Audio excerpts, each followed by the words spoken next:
नमस्कार मंडळी, खूप खूप स्वागत आहे तुमचं पुन्हा एकदा आपल्या चॅनलमध्ये। आणि आज आपण बघणार आहोत हे जे आहे ते अंबिल आहे। हे ज्वारीच्या पिठाचं आहे। तर उन्हाळा सुरू झालेला आहे आणि उन्हाळ्यात काहीतरी थंड असं खाऊ वाटतं किंवा पिऊ वाटतं दुपारी।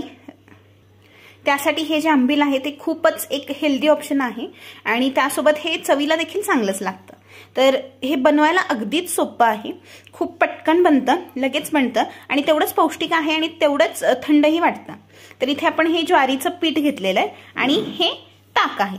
आता ताक तुम्ही डायरेक्ट दही घेऊन पण बनवू शकता किंवा जर लोणी काढला असेल तर राहिलेलं ताक सुद्धा वापरू शकता।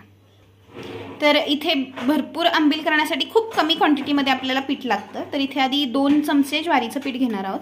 आता इथे ज्वारीचं पीठ आहे, तुम्हाला हे आणखीन चांगलं बनवायचं असेल, आणखीन हेल्दी बनवायचं असेल तर नाचणीच्या पिठाचं सुद्धा तुम्ही बनवू शकता। म्हणजे नाचणीच्या पिठाचं सुद्धा खूप हेल्दी आहे, तेवढंच थंड, कारण नाचणी सुद्धा थंड असतेच।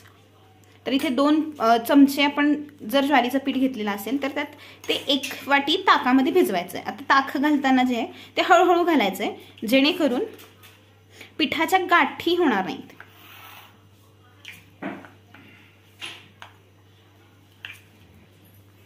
आता इथे आपण जे काही ज्वारीचं पीठ आहे ते ताकात भिजवलेलं आहे। आता हे भिजतंय तोपर्यंत इथे आपण पाणी जे आहे ते गरम करायला ठेवलंय। आता हे पाणी म्हणजे 2 वाटी ज्वारीचं पीठ घेतलं, त्याला 2.5 वाटी इथे पाणी घेतलं।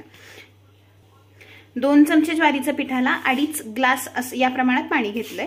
तुम्हाला जर आणखीन पातळ अंबिल हवा असेल तर पाणी वाढवू शकता किंवा घट्ट हवा असेल तर कमीही करू शकता। पण हे जे अंबिल आहे ते गरम असतं तेव्हाच थोडंसं पातळ असतं, थंड झाल्यानंतर आणखीन घट्ट होतं। म्हणून पाण्याची जी क्वांटिटी आहे ती म्हणून जास्त ठेवायची असते। आणि जर अंबिल घट्ट जरी झालं तर त्याच्यात पुन्हा वरून ताक घालून तुम्ही ते तसंही पिऊ शकता। तर इथे पाणी जे आहे ते उकळायला ठेवायचं आहे। आधी पाणी उकळतंय तोपर्यंत त्याच्यात चवीनुसार मीठ घालायचं आहे।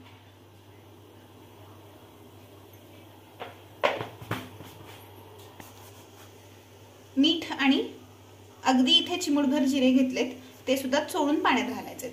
तर जिरे घातल्यामुळे चव चांगली होतेच आणि त्याशिवाय जिरे सुद्धा थंड असतात, म्हणून जिरे घालायचे। आता इथे पाण्याला जी आहे ती उकळी आलेली आहे। आता या वाटीतलं पीठ जे आहे ना ते हलवून घ्यायचं आणि मग पाण्यात घालायचं। हलवून घ्यायचं म्हणजे खाली जे बसलेलं पीठ असतं ते सगळं व्यवस्थित वर येतं आणि हे एकजीव होतं। आता पीठ वतत वतत हे ढवळायचं आणि आता पुन्हा या पाण्याला उकळी काढून घ्यायची।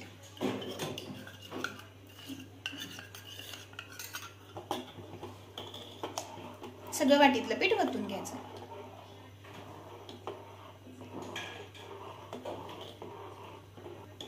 जोपर्यंत उकळी येत नाही तोपर्यंत हे अंबिल जे आहे ते हलवत राहायचं। तर इथे अंबिल जे आहे त्याला उकळी व्यवस्थित आलेली आहे आणि आता गॅस बंद करू शकता तुम्ही। एवढ्यात जरी म्हणजे अगदी 2च वाटी आपण पीठ घेतलं होतं त्यात सुद्धा एवढं अंबिल झालंय। तर हे जे अंबिल आहे ते आता तयार झालंय, आपण खाली काढून घेतलेलं आहे। आता यामध्ये आपण बाकीचे जिन्नस घालणार आहोत। तर इथे बारीक चिरलेली कोथिंबीर आहे ती घालायची आणि थोडंसं पुदिन्याची पानं आहेत ती सुद्धा आपण चिरून घेतली आहेत। आता ही थंड असतात म्हणून घालायची। तुम्हाला आवडत असतील तर घाला, नसतील आवडत तर नाहीत घातली तरी चालेल। अगदी 4 ते 5च लसणाच्या पाकळ्या ज्या आहेत त्या आपण चेचून घेतल्यात आणि त्या डायरेक्ट टाकायच्यात यामध्ये, कारण याने चव पण छान लागते आणि हे सगळे थंड पदार्थ आहेत त्यामुळे अंबिलमध्ये आणखीन छान लागतं। लसणाने याला छान खमंगपणा येतो म्हणून याच्यामध्ये लसूण घालायचा आहे। तुम्हाला आवडत नसेल तर नाही जरी घातलात तरीही चालेल। आता हे अंबिल आधी थंड करून घ्यायचं आहे। थंड झाल्यानंतर थोडंसं घट्ट होतं, पण जर ते घट्ट झालं तर आणखीन वरून ताक घालून तुम्ही याच्यामध्ये पिऊ शकता, कारण ते तेवढंच छान लागतं आणि तेवढंच थंडही राहणार। तर हे आपलं अंबिल जे आहे ते तयार आहे। अगदी कमी साहित्यात थंडगारपणा जो देईल ते हे असं अंबिल आहे। तर एकदा हे अंबिल नक्की करून पहा, नक्कीच हे थंड वाटतं आणि तुम्हाला नक्कीच आवडेल। तर अशा प्रकारे एकदा नक्कीच करून पहा। व्हिडिओ आवडला असेल तर लाईक करा, कमेंट करून कळवा, भरपुरात भरपूर शेअर करा आणि चॅनलवर नवीन असाल तर चॅनलला सबस्क्राईब नक्की करा। व्हिडिओ पूर्ण पाहिल्याबद्दल खूप खूप धन्यवाद।